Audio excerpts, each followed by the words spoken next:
Movie की शुरुआत में हमें बताया जाता है कि सदियों से एलियंस अपने ग्रह के कैदियों को इंसानों के दिमाग के अंदर कैद करके रखते हैं, जिसके बारे में इंसानों को कुछ भी पता नहीं होता। और जब वो इंसान किसी भी वजह से मर जाता है तो उस एलियन की मौत हो जाती है। यही उनकी सजा थी। लेकिन जब भी कोई एलियन इंसानी शरीर की जेल को तोड़कर भाग जाता है तो उन्हें वापस पकड़कर जेल में बंद करने का काम गार्ड करते हैं। इसके बाद हमें साल 1380 का समय दिखाया जाता है, जहाँ पर एक लड़की अजीब तरह से हवा में उड़ने लगती है, क्योंकि उसकी बॉडी में भी एलियन कैद था जो अब आजाद हो चुका था। गांव के लोग इस लड़की को एक मॉन्स्टर समझ रहे थे, क्योंकि उसके अंदर से एक एलियन बाहर निकला था। इसलिए सभी लोग उसे मारने के लिए उस पर तीर चलाने लगते हैं। लेकिन एलियन ने पहले ही लड़की के चारों तरफ एक पावरफुल प्रोटेक्शन शील्ड बना दिया था। तभी अचानक वहाँ एक पोर्टल खुलता है, जिसके अंदर से फ्यूचर की एक कार बाहर निकलती है। फिर कार से एक रोबोट बाहर आता है जिसका नाम गार्ड है, और उसके साथ एक छोटा सा असिस्टेंट रोबोट भी होता है जिसका नाम थंडर है। और थंडर की खास बात यह थी कि वो अपना रूप बदलकर किसी भी चीज का फॉर्म ले सकता था। अब ये दोनों फ्यूचर से सिर्फ उस एलियन को पकड़ने के लिए यहाँ पर आए थे, लेकिन वो एलियन वापस इस लड़की की बॉडी के अंदर जाने लगता है, क्योंकि वो 5 मिनट से ज्यादा बिना इंसानी शरीर के अर्थ के एटमॉस्फेयर में सरवाइव नहीं कर सकता, वरना उसकी मौत हो जाती है। फिर वो गार्ड पर हमला करता है, लेकिन गार्ड अपनी पावर का इस्तेमाल करके एलियन को वापस जेल में कैद करने लगता है। और जैसे ही प्रोसेस कंप्लीट होती है, इस लड़की की मौत होने लगती है। लेकिन मरने से पहले वो गार्ड से कहती है कि मेरी बेटी का ध्यान रखना। वहीं थंडर बच्ची के रोने की आवाज सुनकर उसके पास पहुंच जाता है। तभी वो देखते हैं कि एक आदमी बच्ची को मारने के लिए उस पर तीर चलाने वाला होता है, तो वो तुरंत इंसानी रूप में आकर बच्ची को तीर लगने से बचा लेता है, क्योंकि वो भले ही रोबोट है लेकिन उस पर पोर्टल खोलता है फ्यूचर में जाने के लिए। तो थंडर इस छोटी बच्ची को भी अपने साथ ले चलने को गार्ड से कहता है, लेकिन गार्ड ये कहकर मना कर देता है कि हम इंसानों के साथ कोई भी रिश्ता नहीं बनाते। लेकिन थंडर एक पल रुककर इस बच्ची का फ्यूचर देख लेता है और वो कार में आकर बैठ जाता है। फिर ये दोनों पोर्टल के जरिए वापस फ्यूचर में आ जाते हैं। इसके बाद गार्ड इस एलियन को किसी खास तरह की जेल में बंद कर देता है, जहाँ पर पहले से ही कुछ एलियन कैद थे।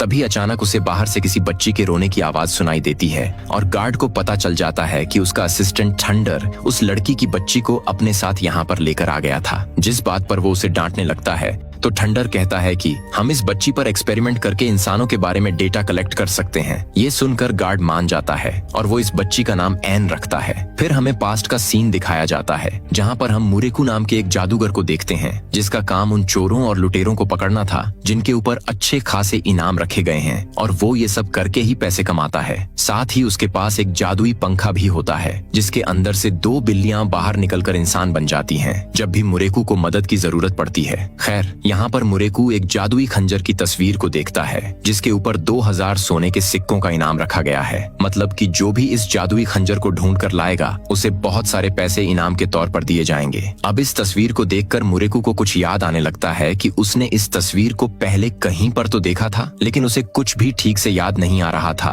कि उसने इस खंजर को कहाँ पर देखा था। तो फिर खंजर का पता लगाने के लिए मुरेकू उस आदमी के पास जाता है, उसका बेटा बनकर, जिसने इस खंजर की तस्वीर बनाई थी, जो कि चोरी के इल्जाम में जेल में बंद था, और इसका नाम है डॉक्टर। लेकिन यहाँ पर ये समझने की गलती मत करना कि ये डॉक्टर है, बस इसका नाम ही डॉक्टर है। फिर मुरेकू डॉक्टर को खंजर की तस्वीर दिखाते हुए उससे पूछता है कि ये खंजर कहाँ पर है। तो डॉक्टर मुरेकू को बताता है कि आज से 10 साल पहले वो खंजर एक मसीने में जा लगा और उसके अंदर से रोशनी निकलने लगी। ये देखकर सबको यकीन हो गया कि खंजर इस दुनिया का नहीं है। और यहाँ पर मैं आपको एक बात ये क्लियर कर दूं कि जिस खंजर को मुरेकू ढूंढ रहा है वो सच में इस दुनिया का नहीं है। दरअसल वो खंजर गार्ड का है, और वो खंजर नहीं बल्कि टाइम ट्रैवलिंग डिवाइस है, जिसकी हेल्प से गार्ड अलग अलग टाइमलाइन में जाकर एलियन को वापस जेल में बंद कर देता है। खैर, फिर मुरेकू डॉक्टर से पूछता है कि वो खंजर अभी किसके पास है। तो डॉक्टर उसे बताता है कि वो अभी मास्टर यून नाम के एक आदमी के पास है, जो एक कबीले का सरदार है। ये जानने के बाद मुरेकू अपनी दोनों बिल्लियों के साथ मास्टर यून के कबीले में पहुंच जाता है।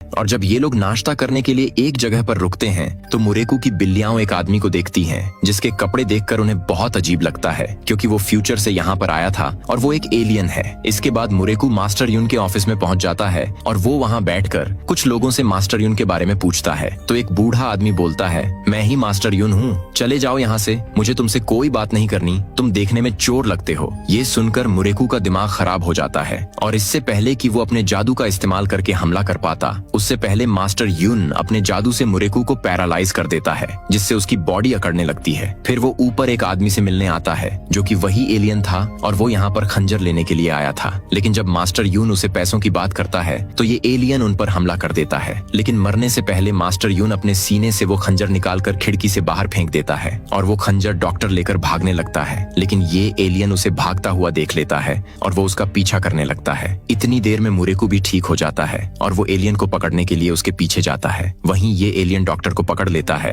लेकिन तभी मुरेकू भी यहाँ पर आ जाता है और वो अपने जादू से एलियन को उठाकर दूर फेंक देता है और डॉक्टर की जान बचा लेता है। पर तभी ये एलियन वापस होश में आ जाता है और वो मुरेकू को मार पीट कर वापस डॉक्टर के पीछे जाने लगता है। लेकिन मुरेकू एक बार फिर इस एलियन से फाइट करने के लिए आता है, तो इस बार ये एलियन मुरेकू को इतना मारता है कि वो अधमरा हो जाता है और वो बेहोश हो जाता है। फिर रात के वक्त मुरेकू की बिल्लियां उसे ढूंढते हुए यहाँ पर आ जाती हैं और फिर जैसे ही मुरेकू वापस होश में आता है तो वो दीवार के छेद से एक क्रैश्ड एलियन स्पेसशिप को देखता है। लेकिन भी इन लोगों को नदी की दूसरी तरफ एक लड़की भी दिखाई देती है जो कि इन लोगों को देखकर वहां से भाग जाती है। इसके बाद हमें प्रेजेंट का सीन दिखाया जाता है साल 2022, जहां पर हम गार्ड को देखते हैं जो कि एन के स्कूल में पेरेंट्स टीचर मीटिंग अटेंड करने के लिए आया था। टीचर गार्ड को बताते हैं कि एन आपकी कंप्लेंट करने के लिए पुलिस स्टेशन चली गई थी और उसका कहना है कि मेरे डैड एक रोबोट हैं जो कि हमेशा अपनी कार से बात करते रहते हैं। अब जाहिर है कि पुलिस एन की बातों पर यकीन नहीं करती है, छोटी बच्ची समझकर, और ये सब देखकर गार्ड को भी गुस्सा नहीं आता है। फिर मीटिंग के बाद गार्ड एन को साथ लेकर घर जाने लगता है और एन गार्ड को ही अपना डैड मानती है। वो गार्ड से बातें करने की कोशिश भी करती है कि टीचर्स ने मेरे बारे में आपसे क्या कहा, लेकिन गार्ड कभी भी एन से ज्यादा बात नहीं करता काम के अलावा,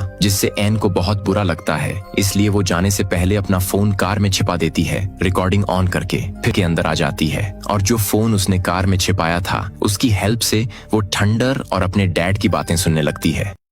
गार्ड थंडर से कहता है, क्या तुम मेरे पीछे एन से बातें करते हो? तो थंडर कहता है, अरे नहीं यार, मैंने उससे तब बातें की थी जब वो छोटी थी और उसे अभी तक याद है। लेकिन गार्ड इस बात को इग्नोर कर देता है और थंडर को अपने ग्रह से भेजे गए मैसेज को रीड करने को बोलता है। तब इन्हें पता चलता है कि कैदियों का ट्रांसपोर्ट शिप 18 घंटे में अर्थ पर आने वाला है, जिसके अंदर उनके ग्रह का सबसे ज्यादा खतरनाक एलियन कैदी मौजूद है और वो इतना ज्यादा खतरनाक है कि उसे किसी एक इंसान के दिमाग में कैद नहीं किया जा सकता है। इसलिए उसे कई सारे पार्ट्स में 107 इंसानों के दिमाग में कैद किया जाएगा। फिर रात के वक्त जब लाइट चली जाती है तो एन अपने डैड की कार के पास आकर उससे बातें करने की कोशिश करती है, लेकिन साल पहले बीते हुए कल से लेकर आए हैं। ये सुनकर एन के होश उड़ जाते हैं। अगली सुबह एन अपने डैड से पहले ही ह्योसन हॉस्पिटल पहुंच जाती है और वो अपने फोन में पूरे हॉस्पिटल की वीडियो रिकॉर्ड भी करने लगती है, क्योंकि वो जानना चाहती थी कि उसके डैड यहाँ पर क्या करने वाले हैं। इस तरफ गार्ड भी ह्योसन हॉस्पिटल पहुंच जाता है उस खतरनाक एलियन को इंसानों के दिमाग में कैद करने के लिए। तभी हम आसमान में एक बहुत बड़े स्पेसशिप को आता हुआ देखते हैं,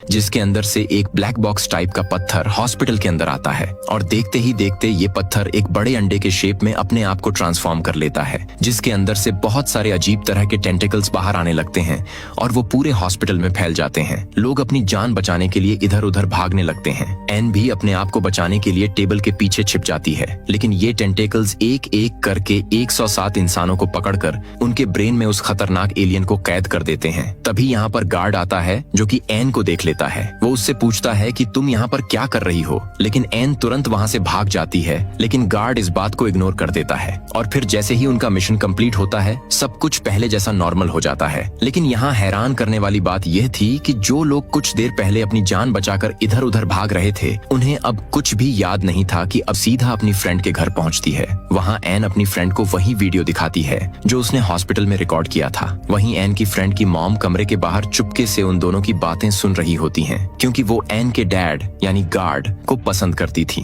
दूसरी तरफ हम गार्ड को देखते हैं जो एन को लेने उसकी फ्रेंड के घर पहुंचता है। लेकिन अब यहाँ पर प्रॉब्लम ये थी कि गार्ड को लड़कियों से ठीक से बात करना नहीं आता, इसलिए वो थंडर को भेजता है जो कि माइकल जैक्सन की तरह मून वॉक करते हुए डोरबेल बजाता है। और जैसे ही एन की फ्रेंड की मॉम गेट खोलती है थंडर उनके साथ फ्लर्ट करना शुरू कर देता है। और इससे पहले कि थंडर और कोई उल्टी सीधी हरकत करता तभी एन वहाँ आ जाती है। फिर ये लोग एन को साथ लेकर वापस घर आते हैं, जहाँ पर गार्ड और थंडर एन को सारी सच्चाई बताते हैं कि हम लोग अर्थ पर बुरे एलियंस को पकड़कर इंसानों के दिमाग में कैद करते हैं ताकि वो किसी पर हमला न कर सकें, और अगर कोई भाग जाता है तो हम उन्हें वापस जेल में बंद कर देते हैं। यही हमारा काम है। ये सुनकर एन कहती है, तो फिर आप मेरे साथ क्यों रहते हैं? लेकिन गार्ड इस सवाल का जवाब नहीं देता है और यहाँ से चला जाता है। वहीं पास्ट में हम मुरेकू और उसकी बिल्लियों को देखते हैं, जो कि खंजर और उस एलियन की तलाश में उसके घर पहुंच जाते हैं, जहाँ पे वो दीवार पर बनी गार्ड और थंडर की पेंटिंग को देखते हैं, जिसे देखकर उन्हें कुछ समझ नहीं आता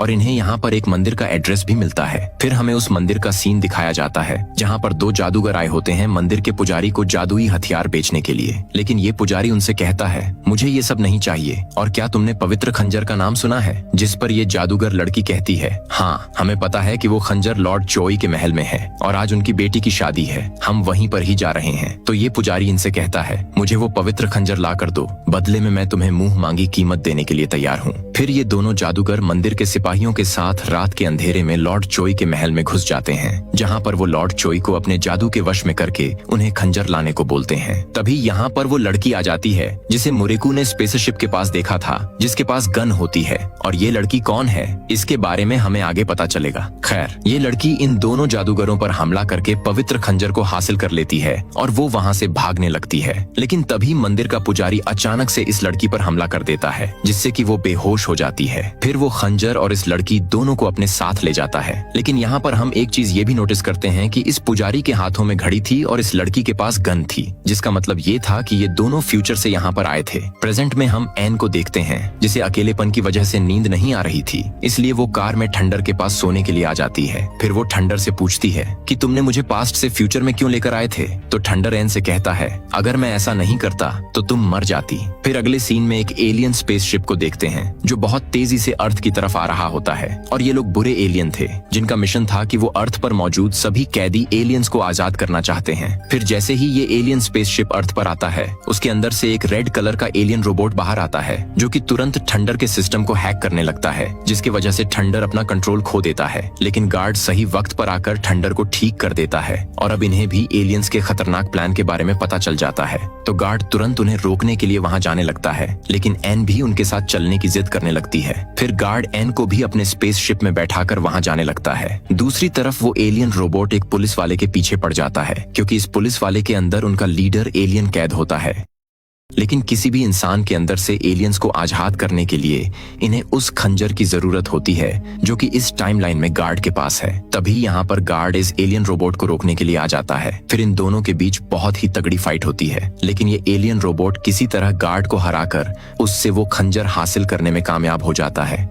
फिर वो वहां से भाग जाता है, क्योंकि जिस आदमी के अंदर उनका लीडर कैद है वो कार से यहाँ से भाग रहा था। तो ये एलियन रोबोट भी अपने स्पेसशिप में बैठकर उसका पीछा करने लगता है। ये देखकर ये पुलिस वाला एक बिल्डिंग के अंदर आकर छिप जाता है, लेकिन वो एलियन रोबोट अपने पूरे स्पेसशिप को लेकर बिल्डिंग के अंदर घुस जाता है, जिसके वजह से पूरी बिल्डिंग टूटने लगती है। तभी इतने टाइम में गार्ड भी यहाँ वापस आ जाता है और वो एलियन के स्पेसशिप पर हमला कर देता है। लेकिन एलियन के स्पेसशिप की शील्ड बहुत ज्यादा स्ट्रांग होती है, जिससे उसे कुछ भी नहीं होता। पर थंडर स्पेसशिप की कमजोरी ढूंढ लेता है, जो कि होता है उसका लाल दिल। लेकिन जब गार्ड उसके दिल पर हमला करता है तो ये एलियन रोबोट अपने शिप के दिल की लोकेशन बदलने लगता है और वो उल्टा गार्ड के स्पेसशिप पर हमला कर देता है, जिससे उनकी स्पेसशिप पानी में आकर गिरती है। इसके बाद ये एलियन रोबोट पुलिस वाले पर भी हमला कर देता है, जिससे उसका बहुत बुरा एक्सीडेंट हो जाता है, लेकिन वो फिर भी जिंदा बच जाता है। तो ये एलियन रोबोट जल्दी से अपने स्पेसशिप से बाहर आता है और वो इस आदमी के चेस्ट में खंजर घुसा देता है, जिससे इनका लीडर एलियन कैद से आजाद होने लगता है। तभी गार्ड जल्दी से यहाँ आकर एलियन को कैद करने की कोशिश करता है, पर वो दूसरा एलियन रोबोट गार्ड को पकड़ लेता है और उसे दूर फेंक देता है। और अब क्योंकि इस एलियन रोबोट का मिशन कंप्लीट हो गया था,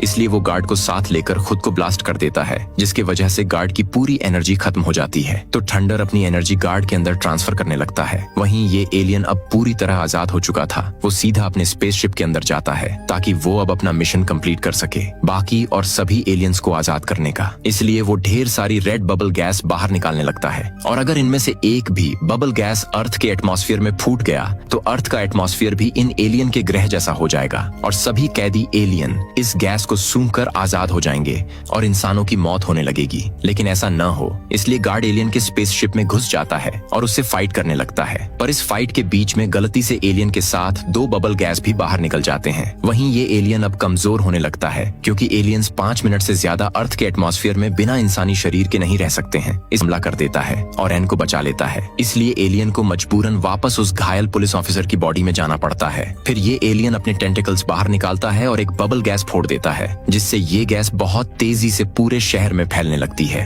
और जो इंसान इस गैस को सूंघ लेता है उसकी तुरंत मौत हो जाती है और एलियन आजाद होने लगते हैं। इसलिए गार्ड अपनी पूरी ताकत लगाकर उस गेट को बंद कर देता है जिससे ये सभी रेड बबल गैस बाहर निकल रहे थे। फिर गार्ड इस एलियन स्पेसशिप को भी अपने साथ लेकर यहाँ से चला जाता है। वहीं थंडर भी एन को बचाकर वहाँ से जाने लगता है। फिर घर आने के बाद थंडर एन को इस खंजर के बारे में बताता है कि ये खंजर हमारे लिए कितना ज्यादा इम्पोर्टेंट है। इसकी हेल्प से ही हम टाइम ट्रेवल कर पाते हैं, साथ ही इसकी हेल्प से ही हम तुम्हें यहाँ पर लेकर आए थे। ये सुनकर एन इस खंजर को छूती है, तभी उसे अपना फ्यूचर दिखाई देता है और अब हमें यहाँ पता चलता है कि जो लड़की पास्ट में जादूगरों से खंजर के लिए फाइट कर रही थी वो एन ही है। लेकिन पर वो फिर भी एन पर हमला करता है जिससे कि एन कार के साथ पानी में गिर जाती है और उसके हाथों से खंजर भी पानी में कहीं खो जाता है। थंडर एन से कहता है तुम जल्दी से खंजर ढूंढकर मेरे पास लेकर आओ, तभी हम सब कुछ ठीक कर पाएंगे। फिर थंडर कार को स्पेसशिप में कन्वर्ट करके एन को फ्यूचर में भेजने वाला होता है, लेकिन उसकी पूरी एनर्जी खत्म हो जाती है और वो शट डाउन हो जाता है और अब यहाँ पर सिर्फ 2 लोग ही जिंदा बचे थे, एन और लीडर एलियन। पर इस एलियन का इंसानी शरीर मर रहा होता है, इसलिए अपने लिए दूसरा शरीर ढूंढने चला जाता है। वहीं नदी के किनारे एक छोटा बच्चा एन को देख लेता है और वो उसकी जान बचा लेता है। फिर एन खंजर के बारे में इस लड़के को बताती है तो वो पानी में जाकर खंजर को ढूंढने लगता है, लेकिन उसे एन के बैग के अलावा वहाँ कुछ और नहीं मिलता है। फिर रात के वक्त ये लड़का खाने का इंतजाम करने के लिए जंगल में शिकार करने को आता है, तभी वो यहाँ पर एक घायल आदमी को देखता है जो कि वही एलियन था और ये इस लड़के के शरीर में घुस जाता है। फिर पास्ट में हम एन को देखते हैं जो कि यही सपना देख रही थी जब वो आज से 10 साल पहले पानी में डूब रही थी और जब उसे होश आता है तो वो अपने सामने उस मंदिर के पुजारी को देखती है जो कि एन से पूछता है कि मुझे बताओ कि वो स्पेसशिप कहाँ पर है। और अब हमें ये पता चल जाता है कि ये पुजारी और वो आदमी दोनों ही वही एलियन हैं जो कि गार्ड और थंडर के साथ पास्ट में आए थे और फ्यूचर में वापस जाने के लिए उन्हें स्पेसशिप और खंजर की जरूरत थी। खंजर तो उन्हें मिल चुका था लेकिन स्पेसशिप के बारे में सिर्फ एन को ही पता था। लेकिन जब एन स्पेसशिप के बारे में उसे कुछ नहीं बताती है तो ये एलियन एन के खाने में जहर मिला देता है जिससे एन मरने लगती है। वहीं हम मुरेकू को देखते हैं जो कि अब तक उस खंजर के पीछे पड़ा हुआ था और वो उस खंजर को चोरी करने के लिए मंदिर में घुसता है जहां उसे पता चलता है कि एन को खाने में जहर दिया गया है। इसलिए वो जल्दी से एन को बचाने के लिए उसके पास आता है और ठीक करने के लिए जड़ी बूटी खिलाता है। लेकिन तभी यहाँ पर वो दोनों एलियन आ जाते हैं और मुरेकू पर हमला कर देते हैं जिससे वो बेहोश हो जाता है। फिर वो अपने सिपाहियों को हुक्म देता है कि इस लड़की को जमीन में दफना दो और इस लड़के को नदी में फेंक दो। वहीं मंदिर के अंदर ये दोनों जादूगर भी मर रहे होते हैं क्योंकि काम होने के बाद उस एलियन ने इनके खाने में भी जहर मिला दिया था। लेकिन ये दोनों जादूगर किसी तरह जड़ी बूटी खाकर अपनी जान बचा लेते हैं। पर इनके जड़ी बूटी खाने का तरीका मुझे बड़ा रोमांटिक लगता है। इस तरफ जब ये सिपाही एन को दफना रहे होते हैं तभी एन को होश आ जाता है और वो इन्हें मारकर सीधा पुजारी के निकालता है और वो एलियन पर हमला कर देता है। तो मौका देखकर एन इस एलियन के शरीर को ढूंढने लगती है जिसके हाथ में खंजर था। वहीं इस तरफ मुरेकू और एलियन के बीच काफी जबरदस्त फाइट होती है और ये एलियन मुरेकू पर भारी पड़ने लगता है। एलियन अपने लेजर बीम से मुरेकू पर हमला करता है जिससे मुरेकू दूर जाकर गिरता है और वो बेहोश हो जाता है। फिर ये एलियन अपने साथी एलियन को छुड़ाने जाता है जिसे इन दोनों जादूगरों ने कंटेनर में कैद करके रखा था। पर तभी ये जादूगर लड़की अपने जादुई आईने में हाथ डालती है जिससे उसका हाथ एकदम से बहुत बड़ा हो जाता है और वो एलियन को पकड़ लेती है। फिर वो उसे उठाकर पटक देती है जिससे अब एलियन बहुत कमजोर हो जाता है। लेकिन फिर भी वो हार नहीं मानता और जादूगर लड़की पर हमला करता है। दूसरी तरफ मुरेकू वापस होश में आ जाता है और वो दोबारा एलियन के साथ फाइट करता है और वो एलियन का एक हाथ भी काट देता है। लेकिन अब क्योंकि इस एलियन को 5 मिनट से ज्यादा ज्यादा हो चुके थे अर्थ के एटमॉस्फेयर में बिना किसी इंसानी शरीर के, जिससे खुद अपने आप ही उसकी मौत हो जाती है। वहीं एन को एलियन का इंसानी शरीर हवा में उड़ता हुआ दिखाई देता है तो वो उस पर फायर करती है, लेकिन एलियन के प्रोटेक्शन शील्ड की वजह से उसके इंसानी शरीर को कुछ नहीं होता। तो ये जादूगर लड़की एन को अपने जादुई आईने के अंदर से गोली चलाने को बोलती है। फिर एन ऐसा ही करती है और गोली लगने से एलियन का शील्ड भी टूट जाता है। इतनी देर में वो दूसरा एलियन कंटेनर तोड़कर आजाद हो जाता है और वो सीधा एन के पीछे जाता है जो कि खंजर लेकर भाग रही थी। फिर एन उस जगह पर जाने लगती है जहां पास्ट में उनकी स्पेसशिप पानी में डूबी थी, लेकिन ये एलियन अभी भी एन का पीछा कर रहा था। इस तरफ ये आदमी जिसकी बॉडी एलियन कंट्रोल कर रहा था, वो मरते हुए मुरेकू से कहता है कि तुम्हारे अंदर कोई और भी है। तभी अचानक से मुरेकू के सिर में दर्द होने लगता है और हमें पास्ट का सीन दिखाया जाता है जहां पर हमें पता चलता है कि जिस छोटे बच्चे के अंदर वो लीडर एलियन कैद है वो मुरेकू ही है। इसके साथ इस फिल्म का पहला पार्ट खत्म हो जाता है और मैं जानता हूँ कि मूवी काफी ज्यादा कंफ्यूजिंग है क्योंकि कभी हमें पास्ट का सीन दिखाया जाता है तो कभी प्रेजेंट का, इसलिए लोगों को थोड़ा कंफ्यूजन होता है। लेकिन मैं आपको इस मूवी की शॉर्ट समरी देता हूँ। देखो, ये जो गार्ड और थंडर हैं वो दूसरे ग्रहों से आए हुए एलियन रोबोट हैं जिनका काम तो आप लोगों को पता है। फिर एक दिन कुछ एलियन आजाद हो जाते हैं और इन एलियन से इंसानों को बचाने के लिए गार्ड उन्हें पास्ट में लेकर आ जाता है जहाँ पर ये सभी लोग फंस जाते हैं, फ्यूचर में नहीं जा पाते। बस इतना ही। अब इसके नेक्स्ट पार्ट में कहानी आगे कंटिन्यू होगी। खैर, मुझे उम्मीद है कि आपको मूवी एक्सप्लेनेशन पसंद आई होगी, तो प्लीज चैनल को सब्सक्राइब और वीडियो को लाइक करना ना भूलें। मैं मिलता हूँ आपसे अगली वीडियो में।